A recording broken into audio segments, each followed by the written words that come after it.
Cerita diawali dengan memperlihatkan seorang pria yang memiliki tatapan hampa dan seolah tak ada emosi di dalamnya, di mana pria ini berlatih pedang selama hidupnya untuk satu tujuan, yaitu menjadi pendekar pedang paling hebat dalam sepanjang sejarah umat manusia.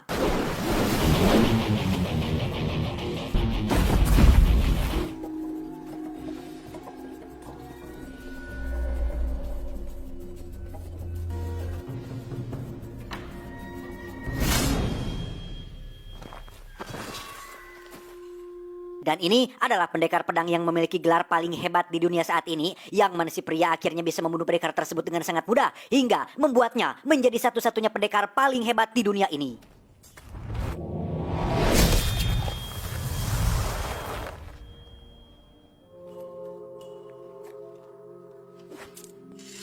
Layaknya Saitama yang menjadi pria paling kuat di dunia, si pria pun merasakan kehampaan dalam dirinya ketika tidak ada lagi musuh yang lebih kuat dan mampu mengalahkannya.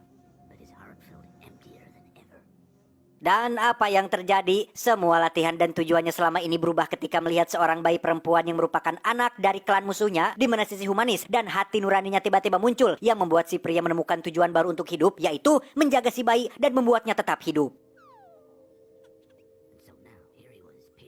Meski perjalanannya penuh rintangan seperti didatangi para pendekar Ruyuk Awi yang tidak terlalu jago-jago amat, kemudian seorang nenek-nenek yang tak sadar umur yang juga berniat membunuhnya, si pria tetap konsisten hingga ia berpikir bahwa tanah ini sudah tidak lagi aman.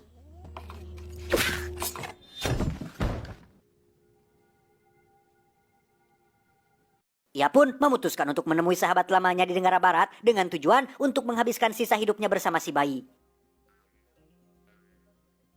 Dan inilah jalan seorang pejuang.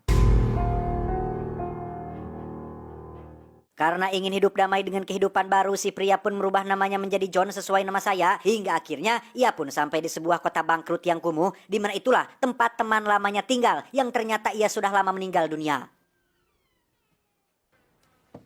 Name's 8-Ball, like in the game.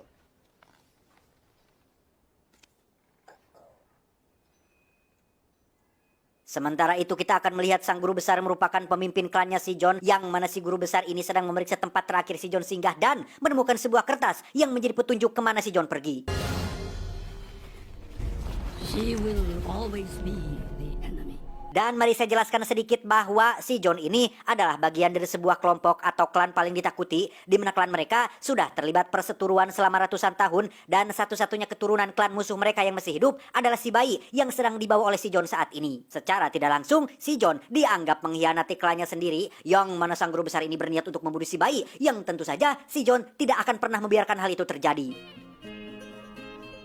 Kembali ke si John bersama si bayi yang hidup terlantar di negeri orang, hingga tak lama muncullah seorang wanita baik hati yang mau menawarinya pekerjaan untuk menjadi seorang tukang cuci baju. Wanita ini bernama Lain, seorang wanita yang hidup sebatang kara di kota bangkrut ini. I always done laundry around here. Tell you what I'm gonna do. You stay here. All right, now time to get to work. Hari pertama John bekerja, ia pun didatangi oleh 3 pemuda yang meminta John untuk mencuci baju mereka, yang mana ketiga pemuda ini dengan polontongnya bersikap jumawa di depan John, yang padahal jika mereka tahu siapa sebenarnya si John, saya jamin mereka akan kencing batu di celana sambil lari terbirit-birit.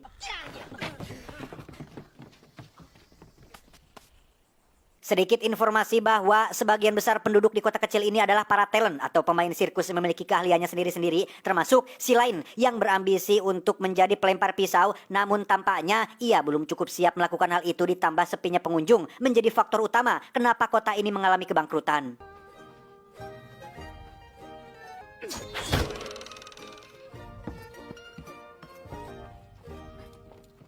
Hari-hari John pun lalui dengan belajar mencuci baju, lalu memoe atau menjemur pakaian, kemudian bermain bersama penduduk di sana, dilanjutkan dengan menanam bunga yang agak mustahil bisa tumbuh, hingga si John menemukan kedamaian yang selama ini tak pernah ia rasakan. Beberapa pekan berlalu, bunga yang ditanamnya pun kini tumbuh dengan lebat, di mana si John sendiri terlihat sedang bermain kartu dengan si Ucok, yang mana Ucok ini sering kalah taruhan karena kesulitan melihat kebohongan dari mata kosong yang dimiliki oleh si John. You win. Show me what you got. Saat melihat Lain yang sedang sendirian di tengah kuburan, Ucok pun bercerita bahwa ketika Lain masih kecil, ia sebenarnya punya orang tua dan sang adik yang masih bayi, yang mana keluarganya tersebut sudah mati oleh seorang kolonel jahat yang telah membantai mereka semua dengan begitu keji. Si kolonel itu pun memang diceritakan sering mencari gadis-gadis muda yang memiliki gigi utuh dan bersih untuk menjadi pelampiasan hasrat hohahehohnya. Namun saat Lain yang menjadi korbannya, Lain nekat menyiram si kolonel dengan minyak panas yang membuat ia murka dan membunuh semua keluarganya.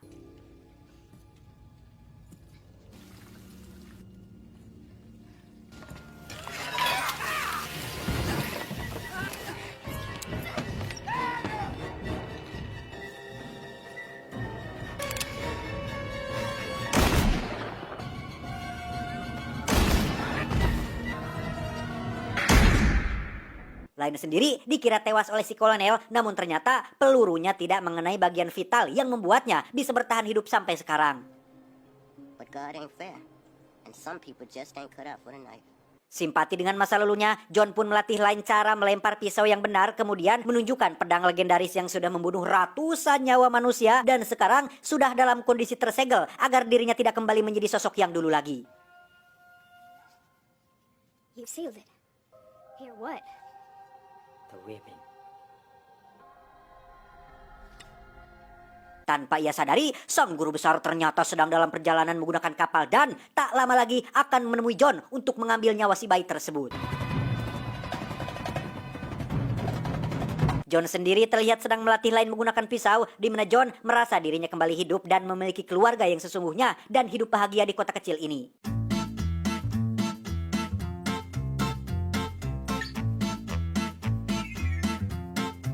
Sampai suatu hari, ketika mereka semua sedang mengadakan pesta, ada beberapa orang berkuda dan merusak kebun tanamannya, yang ternyata itu adalah kelompok penjahat di bawah pimpinan si kolonel.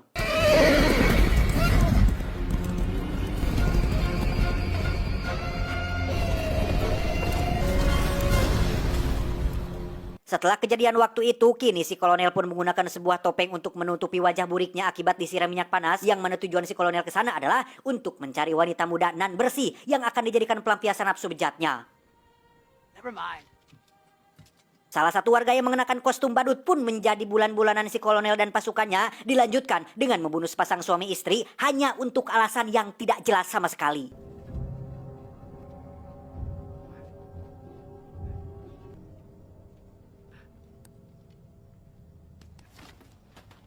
Por favor, no la mates. Ya, señor.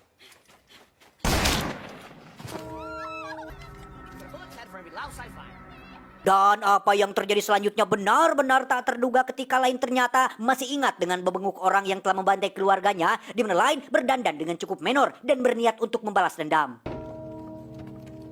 Thank you, gentlemen. No. We haven't. I like that. I was hoping you could teach me a thing or two. Mengetahui Lain nekat menemui si kolonel sendirian, John yang sedari tadi hanya diam dan menyaksikan perbuatan keji si kolonel pun akhirnya memutuskan untuk turun tangan, di mana John terpaksa membuka segel pada pedangnya yang langsung diketahui oleh si guru besar.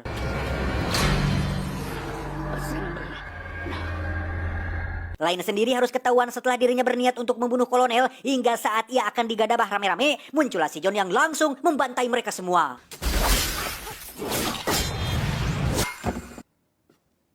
Dengan memanfaatkan Lain, si kolonel pun berhasil kabur dari sana, yang justru akan membuat semua penduduk kota dalam bahaya karena sudah pasti si kolonel akan kembali dengan membawa lebih banyak pasukan. Tak tinggal diam, si John beserta semua penduduk pun bekerja sama untuk merancang sebuah strategi yang setidaknya bisa memperkecil serangan dari si kolonel tersebut.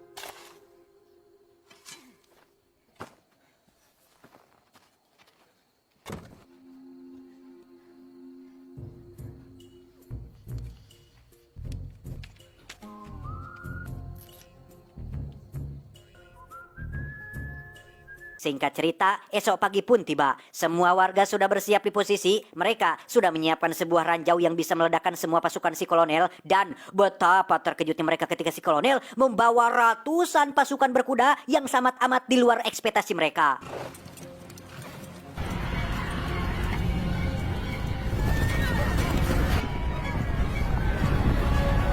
Si John berada paling depan untuk menyambut dan menghabisi mereka semua satu persatu menggunakan pedang di tangannya dan...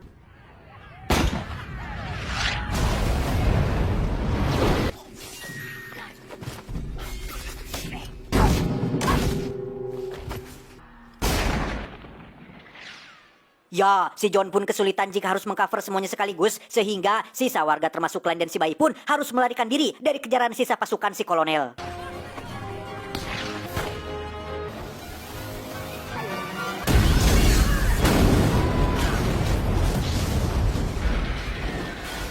Dan yang terjadi selanjutnya benar-benar membuat semua orang terkejut karena tiba-tiba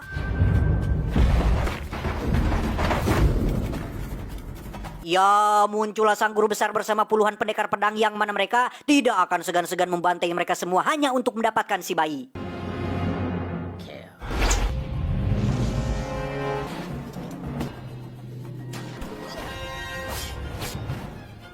Terjadilah peperangan di antara dua kubu, yakni para pendekar pedang melawan pasukan si kolonel, di mana keahlian pedang milik si klan guru besar pun harus melawan senjata milik pasukan si kolonel tersebut. John sendiri terus melindungi Lain dan si bayi, di mana ia terlibat pertarungan dengan beberapa pendekar pedang yang tentu saja sangat mudah untuk dikalahkan.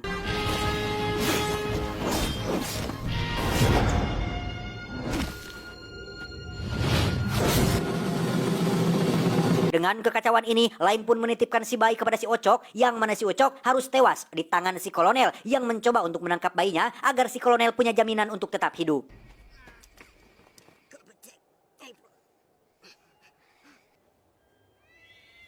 Mau sebanyak apapun pasukan si kolonel dan secanggih apapun senjatanya, hal itu tetaplah bukan tandingan sang pendekar pedang paling hebat sepanjang sejarah manusia.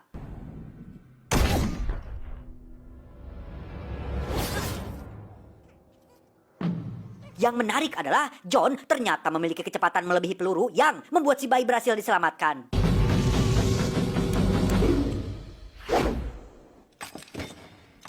Tak ingin dibunuh dengan begitu mudah, John pun memberikan kesempatan itu kepada Lain untuk membalas dendam, di mana mereka berdua terlibat pertarungan yang tentu saja dimenangkan oleh si Lain ini.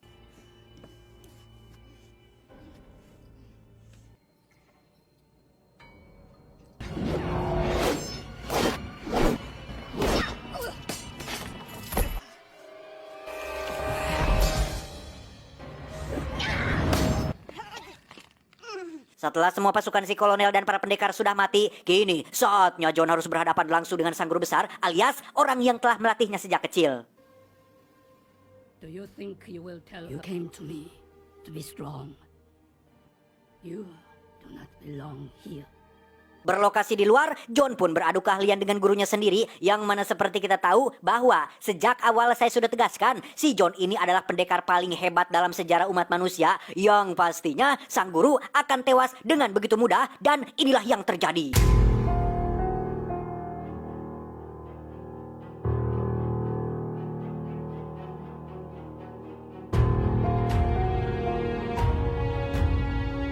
Udah kayak gitu doang. Merasa bahwa takdirnya sebagai pembunuh dan pendekar pedang tidak bisa ditinggalkan, John pun menitipkan si bayi pada Lain dan memutuskan untuk pergi berkelana. Legend has it he never stopped walking, always making sure to keep as much distance as possible. Setelah bertahun-tahun berkelana, sampailah John di benua Antartika, di mana John bertemu dengan puluhan pendekar pedang es yang mau mereka main sendiri-sendiri atau keroyokan pun, si John 100% tetap akan menang.